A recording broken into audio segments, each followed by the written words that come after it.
Hello বন্ধুরা, good morning.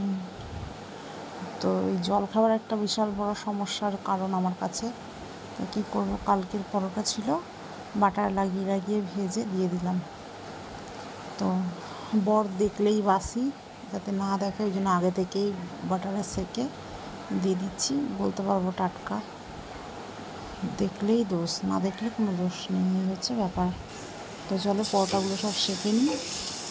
বরের সাথে বেশি চালাকি করা, বাসি পরোটাই টাটকা বলে চালিয়ে দেবো, দেখবে। চলো, তো সেকেন্ডই সবগুলো। আর এদিকে আমার কালকের পায়েস ছিল, সেটাকে আমি একটু দুধ দিয়ে পাতলা করে নিলাম, পায়েস দিয়ে পরোটা খাওয়া হবে। তো এটাই আজকের আমাদের জলখাবারের মেনু। তো কে কে পায়েস খেতে ভালোবাসো বলো, সিমের পায়েস এটা অ্যাকচুয়ালি। তো ঠিক আছে, আমার পায়েস কমপ্লিট। তো এবার খাওয়ার পালা, ওকে দিয়ে দিই, খেয়ে দিয়ে ডিউটিতে যাবে।